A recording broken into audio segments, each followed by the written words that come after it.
Hop, keyingi masala 13-masala. Bir xil ishorali q1 q-ga teng, q2 2 q-ga teng, q3 4 q-ga teng. Ya'ni ishorasi hammasidagi musbat degan ma'noda bir xil ishorali q1 q2 q3 bo'lgan 3 ta zaryadlar dielektrik iplarga bog'langan va rasmdagi kabi muvozanat turibdi mana shunda. Iplarda hosil bo'lgan taranli kuchlar nisbati, ya'ni T2 ni T1 ga nisbatini topishimiz kerak. Xo'p, demak masalani ishlashni boshlaymiz.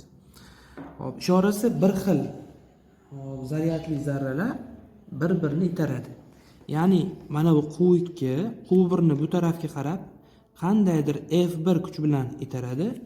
Q3 ham shu Q1 ni bu tomonga qarab qandaydir F2 kuch bilan itaradi. Shunda mana bu yerda taranglik kuchi bu tomonga qarab paydo bo'ladi, mana yo'nalishi. Hop, bu T1 ekan. Demak, T1 muvozanat turgani uchun mana bu ikkitasini yig'indisiga teng. Demak, T1 ni yozib qo'yaman. T1 F1 plus F2 deb qo'yaman mana. Endi xuddi shunaqa mana bu Q3 ga ta'sir qiladi. Q2 musbat bo'lgani uchun buni bu tomonga qarab qandaydir F3 kuch bilan itaradi. Q1 ham buni Q3 ni bu tomonga qarab qandaydir F4 kuch bilan suradi. Shunda surmoqchi bo'ladi aniqroq. Mana bu yerda taranglik bu tomonga qarab mana paydo bo'lsin. Bu T2 ekan. T2 ni yozib qo'ysak bo'ladi. Demak, T2 F3 plus F4 ga teng deb yozyapman. Ha, bu F1. T1 F1 plus F2 ga teng, T2 F3 plus F4 deb yozdik. Mana bu F1 Q2 bilan Q1 ni, mana bu F1 Q2 bilan Q1 ni ta'sirlash kuchi.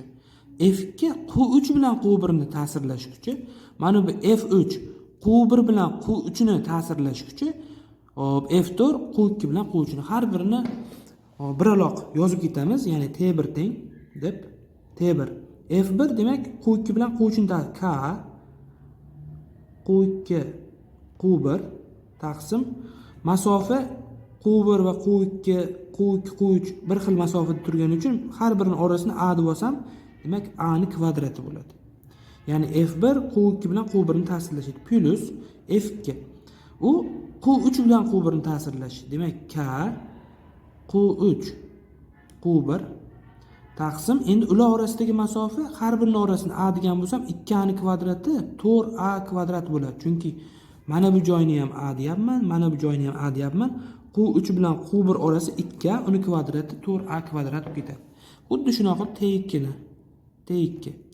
F3 biz F3 deb misol uchun Q1 bilan Q3 ni ta'sirlashini oladigan bo'lsak, K Q1 Q3 taqsim ular orasidagi masofa 2A, uni kvadrat 4A kvadrat plus xuddi shunaqa qilib F4 sifatida Q2 bilan Q3 ni ta'sirlashini oladigan bo'lsak, K Q2 Q3 taqsim ular orasidagi masofa A ni nimasi bo'ladi? Kvadrati bo'ladi, chunki bay A.